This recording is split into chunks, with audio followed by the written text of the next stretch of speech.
மக்களே வணக்கம். இப்போ நம்ம கொல்லிமலையில் ரொம்ப ஒரு முக்கியமான விவசாயம் சார்ந்த ஒரு விஷயம் பார்த்துட்ருக்கோம். இவங்க மக்கள் வந்து அறுவடைக்கு அப்புறம் வந்து நெல் அடிக்கிறது அப்படின்னு சொல்கிறாங்க. இந்த அண்ணங்கிட்ட ஒரு 2 செய்தி மட்டும் கேட்டுடலாம். அண்ணா இதை பற்றி எங்கள் ஸ்டூடெண்ட்டுங்களுக்கு கொஞ்சம் சொல்லுங்கண்ணா. இது எத்தனை மாதம் கழிச்சு நான் அறுவடை இது? இது 3 மாதம். 3 மாதம். இது என்ன நெல்லுன்னு சொல்லுவீங்க? பொன்னி நெல். பொன்னி நெல். இது உங்கள் வீட்டு யூஸுக்கு தான் இல்லை? மொத்தம் எத்தனை ஏக்கர்ண்ணா அது? 1 ஏக்கரா. எத்தனை மூட்டை வரும்? 10 மூட்டை வரும். 10 மூட்டை வரும். உங்களுக்கு ஒரு வருஷத்துக்கு தேவையானது ஒரு வருஷத்துக்கு இருக்கும். ஒரு வருஷத்துக்கு 3 டைமாக இருப்பாங்க. மகிழ்ச்சிண்ணா, மகிழ்ச்சி. உங்கள் பேருங்கண்ணா? சந்திரசேகரன். சந்திரசேகரண்ணா அவங்க குடும்பத்தோட அற்புதமாக இந்த இயற்கை சார்ந்த ஒரு உணவு பழக்கம் கொல்லிமலையில் பார்த்துட்டீங்க மக்கள். அவங்க ஒரு முறை எங்களுக்கு அடித்து காட்டுங்கண்ணா. அதை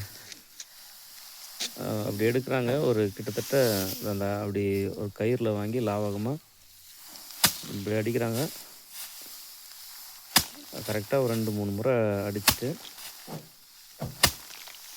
இவங்க என்ன பண்ணுறாங்கன்னா அது முடிச்சுட்டு இது இப்படி தூக்கி போட்டுறாங்க. இதை என்ன பண்ணுவாங்கன்னு சொன்னாங்கன்னா, உங்களுக்கு தெரியல விவசாயத்தில் வந்து இந்த மாடுகளை வச்சு இதை பரப்பிட்டு மாடுகள் வச்சு மிதிக்க வைப்பாங்க. அந்த நேரங்களில் மாடுக்கு வாய்ப்பூட்டம் போடுவாங்க. ஆனால் இவங்க வந்து அதெல்லாம் இல்லை, சாப்பிட்றவரெலாம் சாப்பிட்டோம் அப்படின்னு சொல்கிறாங்க. இது நம்ம விவசாயத்தில் ஒரு முக்கியமான ஒரு நிலை இது. இப்போ இருக்கக்கூடிய நவீன காலகட்டத்தில் மாணவர்களுக்கு இதெல்லாம் தெரியல. ஒரு மலை பிரதேசத்தில் விவசாயம் சார்ந்த ஒரு அற்புதமான காட்சி நம்ம பார்த்துட்ருக்க மக்கள். இவங்க பல தலைமுறையாக செஞ்சுட்டு வராங்க. உங்களுக்கு தெரியும், இது வல்வில் ஓரி ஆட்சி செய்த ஒரு இடம். எல்லாம் நம்ம சங்க தமிழர்களுடைய மரபின் தொடர்ச்சி தான் இது. நன்றி, வணக்கம்.